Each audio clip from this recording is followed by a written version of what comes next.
جبریل کہتے ہیں یا رسول اللہ صرف اسی کو معاف نہیں کیا، اللہ نے وعدہ کیا ہے اس سے بڑا بھی کوئی پاپ اور جرم کرے اور آپ کے وسیلے سے معافی مانگ لے، توبہ کرے، تو اللہ کا وعدہ ہے اللہ اس کی بھی مغفرت فرما دے۔ مسلمانوں تمہیں شرم میں ڈوب مرنا چاہیے، سب سے زیادہ اللہ رسول کی محبت ہونی چاہیے، بعد میں سب کی ہونی چاہیے۔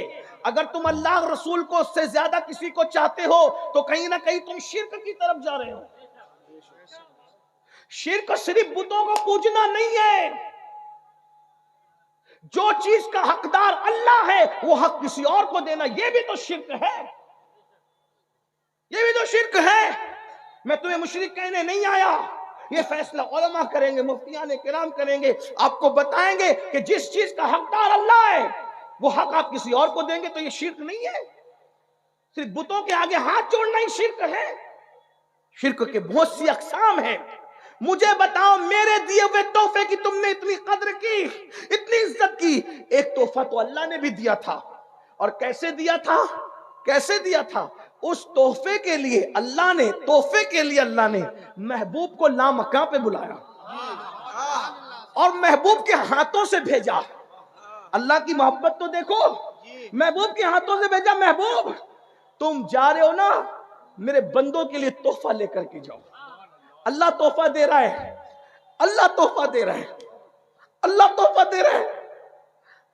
قلم کے تحفے پر غرور اور کمنڈ کرنے والوں، امین القادری کی قلم اس نے مجھے تحفے میں دی، عطر کی بوتل، ایک عطر کی بوتل دی، لوگ سنبھال کے رکھتے، عطر لگاتے بھی نہیں ہے۔ او اللہ کے بندوں کہاں ہو؟ مر کے اللہ کو کیا منہ دکھاؤ گے؟ یہ امین القادری تمہاری قبر میں نہیں آنے والا، اس کو تو خبر بھی نہیں ہوگی کہ تم مرو گے، قبر کہاں؟ بلکہ سچی بات کہہ دوں، قبر میں اندر کیا آئے گا بھائی؟ جنازے میں نہیں آئے گا، جنازے میں۔ کیا بات کرتا؟ مسلمان بنو، وہ مسلمان جو رسول اللہ بنانے آئے تھے۔ اپنی طبیعت کے مسلمان مت بنو، اپنی مرضی کے مسلمان مت بنو۔ یاد رکھو اللہ نے تحفہ بھیجا، اللہ نے تحفہ کون کس کو دیتا ہے بھائی؟ جس سے پیار کرتا ہے۔ اور تحفہ کن ہاتھوں سے دیا؟ جبریل کے ذریعے سے نہیں بھیجا، فرشتے کے ذریعے سے نہیں بھیجا۔ پیار کتنا کرتا ہے تم سے اور مجھ سے، احساس کر لو کتنا پیار کرتا ہے۔ سب کا پیار کا احساس کرنے والوں، احساس کر لو کتنا پیار کرتا ہے۔ محبوب سے کہا محبوب آپ جا رہے ہو نا زمین پہ، میری طرف سے تحفہ لے کے جاؤ اور میرے بندوں کو یہ تحفہ پیش کر دینا۔ پیر کے تحفے کی تمہیں عزت ہے، فقیر کے تحفے کی عزت ہے۔ میرے ایک دوست نے کہا اجمیر شریف میں ایک اجنبی فقیر ملا تھا، اس نے پتھر دے دیا، میں نے آج تک سنبھال کے رکھا۔ میں نے کہا تجھے سلام ہے، کتنی عزت کی، اللہ نے دیا نا تجھے تحفہ، پتھر نہیں دیا، نماز سجدہ دیا۔ بولو اللہ کے تحفے کی قدر کر رہے ہو؟ کس کس نے اللہ کے تحفے کو سینے سے لگایا ہے؟ کس کس نے اللہ کے تحفے کو پیٹ کے پیچھے پھینک دیا ہے؟ کس کس نے اللہ کے تحفے کو پیٹ کے پیچھے پھینک دیا؟ بتاؤ مسلمان ہو تم؟ کتنے ہو جو عشاء پڑھ کر کے اس محفل میں آئے ہو، اور کتنے ہو جا کر کے فجر پڑھو گے؟ جو اللہ کے تحفے کی عزت نہ کرے وہ کیسا مسلمان ہے؟ بتاؤ بتاؤ۔ اللہ کی یہی عزت ہے، اللہ سے یہی پیار ہے، اللہ سے یہی محبت ہے؟ نہیں، ہوش کے ناخن لو، مرو گے کوئی نہیں آئے گا، کوئی نہیں آئے گا، اللہ ہی اللہ کی رحمت کام آئے گی، اس کے محبوب رحمت للعالمین کام آئیں گے، نہ ماں کام آئے گی، نہ باپ کام آئے گا، نہ بھائی کام آئے گا۔ آج جس اللہ کے ساتھ تم غداری کر رہے ہو، بے وفائی کر رہے ہو، ارے ہم لوگ تو الٹا تم سے نذرانے لے کر جاتے ہیں۔ سچی بات کر جاؤ، ہم تو تم سے نذرانے الٹا لے کر جاتے ہیں، لیکن اللہ تم سے نذرانے لیتا نہیں ہے۔ اللہ تمہیں دیتا ہے، روزی دیتا ہے، رزق دیتا ہے، سانسیں دیتا ہے۔ ڈاکٹر 8 گھنٹے آکسیجن دے دے تو لمبا چوڑا بل دیتا ہے۔ پیدا ہونے سے لے کے موت تک اللہ تمہیں آکسیجن دے رہا ہے۔ کبھی بل آیا تمہارے گھر پہ؟ یہ ناک اس نے بنائی، یہ سر اس نے بنائے، یہ کان اس نے بنائے، یہ جوانی اس نے دی، ماں کے پیٹ میں خوبصورت شکل اس نے بنائی۔ اگر چوہا، کتا، بلی، سور بنا دیتا، اللہ سے لڑنے جاتے، اللہ سے سوال کرتے، کون کیا کر لیتا اللہ کا؟ اللہ اس سمجھ، وہ بے نیاز ہے، اس نے سور نہیں بنایا, اس نے کتا نہیں بنایا, اس نے چوہا نہیں بنایا, اس نے چپکلی نہیں بنایا, انسان بنایا انسان. اور انسان بنا کر بھی فرعون نہیں بنایا, نمرود نہیں بنایا, حمان نہیں بنایا. انسان بنا کر بھی مشرک نہیں بنایا, کافر نہیں بنایا, مومن بنایا. مومن بھی موسیٰ علیہ السلام کی قوم کا مومن نہیں, عیسیٰ علیہ السلام کی قوم کا مومن نہیں, یوسف علیہ السلام کی قوم کا مومن نہیں. مومن بھی بنایا تو کس کی قوم کا؟ سید الانبیاء کی قوم کا, حضور کی امت کا. اتنے احسانات, صلہ کیا غداری, واہ واہ بے وفائی, بے وفائی. اسی لیے جلسے رکھتے ہو کہ جلسے میں رات بھر بیٹھو گے, صبح اٹھ کر پھر اللہ سے بے وفائی کرو گے. اللہ اللہ اللہ کے تحفے کی کیا قدر ہے بتاؤ؟ بہت معافی کے ساتھ, اگر اللہ کے تحفے کی عزت نہیں کرے, اس کو پیٹ کے پیچھے پھینک دیا ہے, اللہ تمہیں جہنم میں پھینک دے گا, کوئی نہیں بچا پائے, کوئی نہیں بچا پائے گا. بے شک خدا کے لیے رحم کر لو, اللہ کا عذاب برداشت نہیں کر سکو گے. پہاڑ بھی پگھل جائیں گے, پہاڑ جہنم میں پہاڑ. اللہ کہتا ہے ان بطش ربک لشدید, تیرے رب کی پکڑ بڑی سخت ہے. ان عذاب ربک لواقع. آج زندگی ہے, اس جلسے میں کسی فقیر کی صدا پر سدھر جاؤ, توبہ کر لو, بہت آسان ہے اس کو منا. میں کیا کہہ رہا تھا؟ اللہ فرماتا ہے میرے محبوب, ان وَإِذَا سَأَلَكَ عِبَادِي وَإِذَا سَأَلَكَ عِبَادِي, اے محبوب میرے بندے, ہائے ہائے محبت تو دیکھو کیسی پیار کرتے. محبوب میرے بندے آپ سے میرا پتہ پوچھتے ہیں. عبادی, میرے بندے میرا پتہ پوچھتے ہیں کہ میں کہاں ہوں, تو کہہ دیجئے فَإِنِّي قریب. محبوب آپ کہیے کہ اللہ تم سے بہت قریب ہے, بہت قریب ہے. اللہ تم سے کتنا قریب ہے؟ ہوا معکم اینما کنتم, تم جہاں کہیں ہو اللہ تمہارے ساتھ ہے. کتنا قریب ہے؟ نحن اقرب الیہ من حبل الورید, اللہ تمہاری شہرک سے زیادہ قریب ہے. بچوں کو منانا مشکل ہے, اس سے زیادہ اللہ کو منانا آسان ہے, کیونکہ بچے ہم سے پیار کرے نہ کرے لیکن اللہ ہم سے پیار کرتا ہے. سیدنا فاروق اعظم کہتے ہیں میں حضور کے گھر جا رہا تھا, میں نے حضور کے دروازے پہ دیکھا کہ ایک بندہ ہے جو اپنے سر پہ خاک ڈال رہا ہے. ایک بندہ ہے جو اپنے سر پہ خاک ڈال رہا ہے, حضور کے دروازے پہ رو رہا ہے, رو رہا ہے, رو رہا ہے, اپنے سر پہ خاک ڈال رہا ہے, رو رہا ہے, رو رہا ہے. میں نے اس کو روتے دیکھا, پوچھا اے بندے, حضور کی چوکھٹ پہ رو رہا ہے تو, آقا کی چوکھٹ پہ رو رہا ہے تو, تیرے رونے کی وجہ؟ اس نے کہا عمر میرے بھائی, حضور سے ملنا چاہتا ہوں, حضور آپ کو دیکھنا چاہتا ہوں, حضور سے ملنا چاہتا ہوں, آقا سے ملاقات کرنا چاہتا ہوں, لیکن میری ہمت نہیں ہو رہی کہ میں حضور سے ملاقات کروں. آپ کی توجہ ہے نا؟ حضور آپ کو دیکھنا چاہتا حضور آپ کو دیکھنا چاہتا ہمت نہیں ہو رہی حضور کو دیکھنے کی. عمر آپ اندر جا رہے ہیں نا حضور کی زیارت کے لیے, آقا سے کہہ دیں کہ حضور اجازت دے دیں, سرکار اجازت دے دیں تاکہ میں حضور سے ملاقات کر لوں. فاروق اعظم آئے, آنے کے بعد کہنے لگے آقا ایک بندہ ہے جو دروازے پہ رو رہا ہے, تڑپ رہا ہے, مچل رہا ہے, سرکار وہ آپ سے ملنا چاہتا ہے, وہ آپ کو دیکھنا چاہتا ہے, وہ آپ کی زیارت کرنا چاہتا ہے. آقا اجازت ہے؟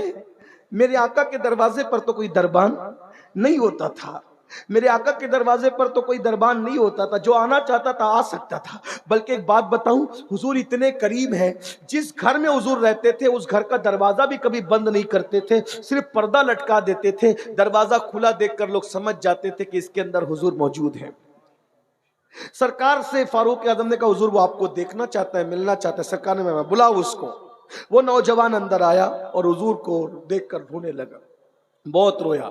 آقا نے فرمایا جوان تو کیوں رو رہا ہے, تیرے رونے کی وجہ کیا ہے؟ وہ جوان کہتا ہے آقا ہمت نہیں ہے میری آپ کو بتا سکوں میں کیوں رو رہا ہوں, کیونکہ میں بہت پاپی ہوں, بہت مجرم ہوں, میں بہت گنہگار ہوں آقا, اس لیے میرے اندر ہمت نہیں ہے کہ آپ کو بتا سکوں میں کیوں رو رہا ہوں, میرے رونے کی وجہ کیا ہے. آقا فرماتے ہیں بتانا تو کیوں رو رہا ہے, بتا تو کیوں رو رہا ہے. اس جوان نے کہا آقا ہمت نہیں ہے, آپ کے سامنے کیا بتاؤں کہ میں کیوں رو رہا ہوں. آقا فرماتے ہیں وجہ کیا ہے. کہا آقا مجھ سے بہت بڑا پاپ ہو گیا ہے, بہت بڑا گناہ ہو گیا, میں بڑا مجرم ہوں, گنہگار ہوں آقا.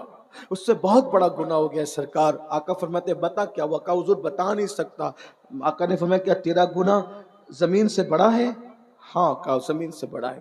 کیا تیرا گناہ آسمانوں سے بڑا ہے؟ ہاں کہا میرا گناہ آسمانوں سے بڑا ہے۔ پھر آقا نے فرمایا کیا تیرا گناہ اللہ کی رحمت سے بھی بڑا ہے؟ تیرا گناہ اللہ کی رحمت سے بھی بڑا ہے؟ وہ سر ڈال کر رونے لگا، نہیں آقا میرا گناہ اللہ کی رحمت سے بڑا نہیں آقا، میرا گناہ اللہ کی رحمت سے بڑا نہیں ہے، میرا گناہ اللہ کی رحمت سے بڑا نہیں ہے۔ تو میرے آقا نے فرمایا پھر بتانا تو کیوں رو رہا ہے؟ اب وہ جوان کیا کہہ رہا ہے سن لیں۔ وہ جوان کہتا ہے آقا میں وہ بد نصیب ہوں، میں وہ بد نصیب ہوں کہ میں نے لوگوں کے کفن چرائے، میں کفن چور ہوں آقا، ایک دو نہیں، میں نے کم و بیش 1000 کفن چرائے، 1000 مردوں کو میں نے ننگا کیا ہے، میں نے ننگا کیا ہے، میں نے 1000 کفن چرا کے مردوں کو ننگا کیا، مردوں کی بھی میں نے کفن کپڑے چھین لیے، میں وہ کم نصیب ہوں، میں نے کفن چرائے۔ یا رسول اللہ میں کفن چور ہوں، لیکن یہ بات سے بڑی بات بھی ہے کہ میں کفن چوری کرنے کے لیے ایک رات جب گیا تو کسی لڑکی کی قبر تھی، لڑکی نوجوان تھی، خوبصورت تھی، حسین تھی، جمیل تھی۔ میں نے جب اس لڑکی کی لاش کو نکالا قبرستان میں باہر، لڑکی اتنی خوبصورت تھی کہ شیطان مجھ پر غالب آ گیا اور میں نے اس مردہ لڑکی کے ساتھ قبرستان کے اندر زنا کیا، بدکاری کی، میں نے بدکاری کی، زنا کیا۔ وہ لڑکی اچانک زندہ ہو گئی، اس نے چیخ ماری، کہا ظالم تو نے مجھے ناپاک کر دیا، تو نے مجھے گندا کر دیا، کیا منہ لے کر میں ان مردوں کے درمیان رہوں گی؟ اللہ تجھے کبھی معاف نہ کرے، اللہ تجھے کبھی معاف نہ کرے۔ اس نے بد دعا دی، اللہ تجھے کبھی معاف نہ کرے، تیری مغفرت نہ کرے۔ آقا میں نے اس لڑکی کو، میں بھاگا وہاں سے، اب میں سوتا ہوں تو میرے کان میں آواز اس لڑکی کی آتی ہے، میں کھاتا ہوں تو اس لڑکی کی آواز میرے کان میں آتی ہے، مجھے نہ دن کو چھینے نہ رات کو چھینے۔ حضور میں توبہ کرنا چاہتا ہوں، میں نے بہت پاپ کر لیے، میں نے مردہ کے ساتھ بدکاری کر لی، آقا میں کیا کروں؟ آقا علیہ السلام پر اللہ کا خوف غالب آیا، اللہ کی خشیت غالب آئی۔ حضور علیہ السلام نے کہا اے جوان تو جلدی سے باہر نکل، تو یہاں جلدی سے یہاں سے چلا جا، چلا جا، جلدی سے چلا جا، مجھے ڈر لگتا ہے کہیں تیری وجہ سے آسمان سے آگ نہ برس پڑے، اللہ کا عذاب نہ نازل ہو جائے تیری وجہ سے، جا جا جلدی سے جا۔ تو وہ جوان چلا گیا، رو رہا ہے، رو رہا ہے، اللہ مجھے معاف کر دے، اللہ مجھے معاف کر دے، اللہ مجھے معاف کر دے، میں نے کیا کر لیا، کیا کر لیا۔ ایسے میں ایک دن 40 دن گزر گئے اس طرح روتے روتے۔ اس نے ایک دن آسمان کی طرف سر اٹھایا، اگر اللہ اگر تو مجھے معاف نہیں کر سکتا اور میرا گناہ تیری رحمت سے بڑا ہو گیا ہے تو مجھے ایسے عذاب میں مبتلا کر، نہ مجھ سے پہلے کسی کو ایسا عذاب دے، نہ میرے بعد کسی کو ایسا عذاب دے، اور میرا گناہ تیری رحمت سے بڑا نہیں ہے اور ہرگز نہیں ہے، تیری رحمت بہت بڑی ہے۔ سبقت رحمتی اللہ غضبی، میری رحمت میرے غضب پہ سبقت لے گئی ہے۔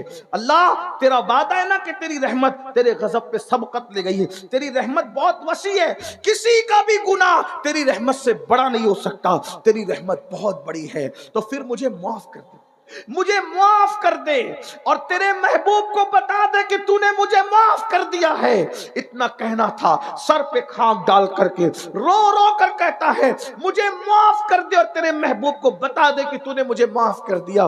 اتنا کہنا تھا کہ بلبل سدرا جبریل امین آئے، اور آنے کے بعد رسول اللہ کو سلام کیا، اور سلام کے بعد عرض کرتے ہیں یا رسول اللہ وہ جو جوان آیا تھا، وہ جوان آپ نے اس کو کیوں نکال دیا؟ آقا فرماتے جبریل اس نے کتنا بڑا پاپ کیا، کتنا بڑا گناہ کیا، مجھے ڈر لگا اس کی وجہ سے کہیں آگ نہ برس پڑے، پتھر نہ برس پڑے، اللہ کا عذاب نازل نہ ہو جائے، اللہ اکبر، اس لیے میں نے نکال دیا۔ جبریل اس کا گناہ کتنا بڑا ہے، اس کا پاپ کتنا بڑا ہے؟ جبریل امین کہتے ہیں یا رسول اللہ مگر اللہ آپ سے کہتا ہے کہ اللہ نے آپ کے صدقے اس کو معاف کر دیا ہے، اس کی توبہ کو قبول کر لیا ہے، اس کو بلائیے اللہ نے اس کو بخش دیا ہے۔ آقا خوشی سے روتے ہوتے ہوئے کہتے ہیں کیا اللہ نے اس کو معاف کر دیا؟ جبریل کہتے ہیں یا رسول اللہ صرف اسی کو معاف نہیں کیا، اللہ نے وعدہ کیا ہے اس سے بڑا بھی کوئی پاپ اور جرم کرے اور آپ کے وسیلے سے معافی مانگ لے، توبہ کرے، تو اللہ کا وعدہ ہے اللہ اس کی بھی مغفرت فرما دے گا، اللہ اس کی بخشش فرما دے گا۔ اے میری قوم کے جوانوں، تم میں یقیناً لوگ گنہگار ہیں، لیکن اس سے بڑا کوئی گنہگار نہیں ہوگا، کسی نے ایسا نہیں کیا ہوگا۔ آؤ جو کچھ کیا ہے، ماں باپ کو ستایا ہے، نمازیں چھوڑی ہے، بدکاری کی ہے، گندی فلمیں دیکھی ہے، سب سے توبہ کر کے اپنے اللہ کو منا لو، دو ندامت اور شرمندگی کے آنسو پیش کرو، میرا اللہ مان جائے گا۔ بہنوں سے بھی کہتا ہوں توبہ کرو، آج کے بعد نئی زندگی کا آغاز کرو۔ اللہ تعالیٰ سب سے پہلے مجھے آپ سب کو عمل کی توفیق عطا فرمائے۔ گفتگو کے درمیان اگر کوئی غلطی ہو تو اللہ تعالیٰ معاف کر دے۔ استغفر اللہ ربی من کل ذنب واتوب الیہ وما علینا الا البلاغ۔ السلام علیکم ورحمۃ اللہ وبرکاتہ۔